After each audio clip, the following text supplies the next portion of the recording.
So good evening dear students of grade 10. Right now today in this video class session we are going to solve one more important problem from exercise 5.2 of grade 10 mathematics. So already మనం progressions chapter అనేది start చేయడం జరిగింది.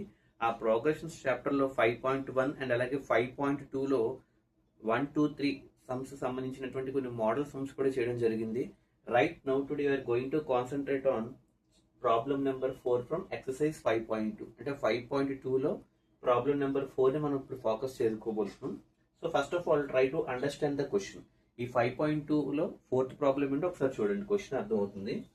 Which term of AP అంటే వాడు ఇచ్చినటువంటి AP sequence లో which term of AP అంటే 3 8 13 18 అలా ఒక సీక్వెన్స్ ఇచ్చాడు. జాగ్రత్తగా అబ్జర్వ్ చేయండి. 3 8 13 18 అలా సో ఆన్ చివరి వరకు వెళ్తే లాస్ట్ లో దేంతో ఎండ్ చేసాడు? 78 తో ఎండ్ చేసాడు. అంటే ఫస్ట్ టర్మ్ వచ్చి 3 అవుతుంది. ఫస్ట్ టర్మ్ అంటే ఏంటి? A1. A1 ని మనం ఏమనుకోవచ్చు? A అని కూడా అనుకోవచ్చు. అంటే A1 ఉంది, A2 A3 A4 so on up to last term అంటే AN. అంటే AN కూడా ఉంది. అంటే ఇలా చెప్పుకుంటూ వెళ్తే which term of AP is lost లో 78 రావాలంటున్నాడు. అంటే 3 8 13 18 అలా రాసుకుంటూ వెళ్తే 78 తో ఎండ్ అయినప్పుడు మొత్తం ఎన్ని టర్మ్స్ ఉంటాయి అంటే ఏ టర్మ్ చూస్తే మనకి ఇక్కడ 78 అన్నది ఎన్నో టర్మ్ అవుతుంది అని అడుగుతున్నాడు. అంటే చూడండి 3 8 కామన్ డిఫరెన్స్ 5, అలాగే 8 13 కామన్ డిఫరెన్స్ 5, 13 18 కామన్ డిఫరెన్స్ 5. అంటే కామన్ డిఫరెన్స్ చొప్పున 5 చొప్పున చేసుకుంటూ వెళ్తే 78కి వచ్చేటప్పటికి మొత్తం ఆ 78 అన్నది ఎన్నో టర్మ్ అవుతుంది. విచ్ టర్మ్ అని అడుగుతాడు అనమాట. Which term of AP is ఈ చివరిలో 78 రావాలని అంటున్నాడు. మనకి ఇలా జనరల్ గా చూస్తే చెప్పలేం. అంటే మొత్తానికి కామన్ డిఫరెన్స్ 5 ఉందని చెప్తాం. బట్ 78 అనే నెంబర్ అది ఎన్నో టర్మ్ అవుతుందో మనం డైరెక్ట్ గా చూసి చెప్పలేం. కాబట్టి ఆ విచ్ టర్మ్ అని అడిగినప్పుడు మనం లెట్ ద మనకు తెలియదు కాబట్టి లెట్ ద టర్మ్ బి ఎన్ అంటే ఎన్ వాల్యూ కట్టాలన్నమాట. అంటే లెట్ ద టర్మ్ బి ఎంత టర్మ్ అని అనుకుంటాం అనమాట. ఆ చివరిలోది ఎన్ని టర్మ్ అంటే ఎన్నో టర్మ్ 78 అవుతుందని అడుగుతున్నాడు. అది మనకు తెలియదు కాబట్టి మనం ఎన్ అనుకుంటున్నాం. కాబట్టి మనం కట్టాల్సింది ఎన్ వాల్యూ. ఏఎన్ ఇచ్చాడు. మీకు చాలా సార్లు డిఫరెన్స్ చెప్పాను. ఏఎన్ కి ఎన్ కి తేడా ఏంటి? ఏఎన్ అంటే లాస్ట్ టర్మ్ అంటే ఎంత టర్మ్, బట్ ఎన్ అంటే నెంబర్ ఆఫ్ టర్మ్స్ అంటే ఎన్నో టర్మ్ 78 అవుతుంది. అంటే ఎన్ వాల్యూ కట్టాలి. అంటే విచ్ టర్మ్ అని అడిగినప్పుడు మనం ఎన్ వాల్యూ కట్టాలన్నమాట. ఒకసారి ఇచ్చినట్టు చూడండి, ఒకసారి డేటా ఎలా రాసాము. లెట్ ద టర్మ్ బి ఎన్ మనకు తెలియదు కాబట్టి అది ఎన్నో టర్మ్ మనకు తెలియదు. అంటే 78 అన్నది ఎన్నో టర్మ్ మనకు తెలియదు కాబట్టి ఏం రాసుకుంటున్నాం? లెట్ ద టర్మ్ బి ఎన్ అని రాసి వాడు ఇచ్చినటువంటి ఏపీ సీక్వెన్స్ 3 8 13 18 సో ఆన్ 78 అని చెప్తున్నాం. అంటే వీడు ఇచ్చినటువంటి సీక్వెన్స్ లో ఫస్ట్ టర్మ్ ఆల్రెడీ తెలుసు కదా, A1 ఈక్వల్ టు 3 రాశాను.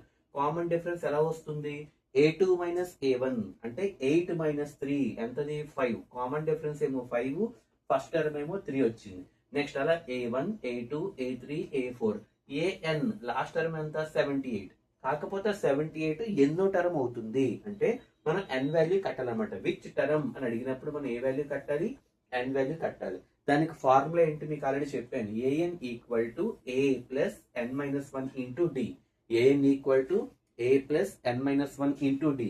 ఏఎన్ ప్లేస్ లో 78 ఆల్రెడీ లాస్ట్ టర్మ్ కాబట్టి ఏ ప్లేస్ లో ఫస్ట్ టర్మ్ 3 కాబట్టి ఎన్ వాల్యూ మనం కట్టబోతున్నాం. N minus 1 into common difference 5 అనమాట. ప్లస్ 3 ఇటువైపు వస్తే ఏమవుతుంది? మైనస్ 3 అవుతుంది. అంటే 78 మైనస్ 3 ఎంత? 75 equal to N minus 1 into 5 అనమాట. ఇంటూ 5 ఇటువైపు వస్తే ఏమవుతుంది? బై 5 అయింది. అంటే 75/5 అవుతుంది. 75/5 చేస్తే వాల్యూ అంత 5 15s ఆర్ 75. కాబట్టి n minus 1 equal to 15. N is equal to minus 1 అటువైపు వెళ్తే ఏమవుతుంది? ప్లస్ 1 అవుతుంది. కాబట్టి n is equal to 15 plus 1 16. అంటే ఎన్ ఈజ్ ఈక్వల్ టు 16 అంటే దాని అర్థం ఏంటి?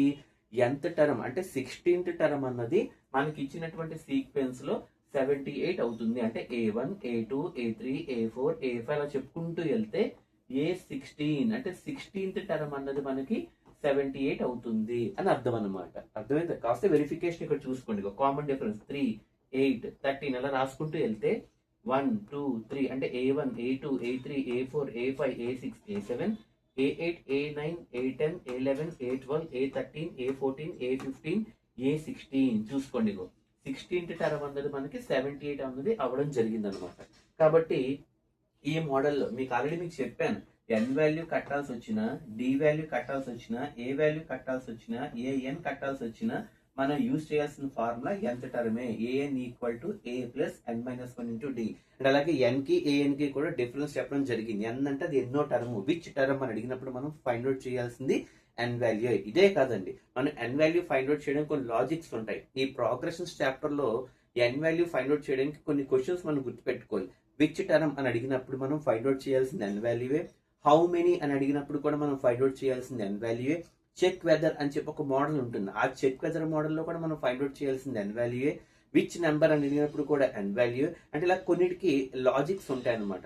అంటే WH క్వశ్చన్స్ తో ఏ క్వశ్చన్ అయితే స్టార్ట్ అవుతుందో వాటికి మాక్సిమం మనం ఎన్ వాల్యూ ఫైండ్ అవుట్ చేస్తాం. అంటే ఇప్పుడే చెప్పుకున్నాం కదండి, విచ్ టర్మ్ అని అడిగినప్పుడు కూడా ఎన్ వాల్యూ అవుతుంది, హౌ మెనీ అడిగినప్పుడు కూడా ఎన్ వాల్యూ అవుతుంది, అర్థమైందా? డిటర్మైన్ అని అడిగినప్పుడు కూడా ఎన్ వాల్యూ అవుతుంది, చెక్ వెదర్ అన్న మోడల్ ఇచ్చినప్పుడు కూడా ఎన్ వాల్యూ అవుతుంది అనమాట. సో ఇది దీనికి సంబంధించినటువంటి important model. Okay, so good evening, have a nice day.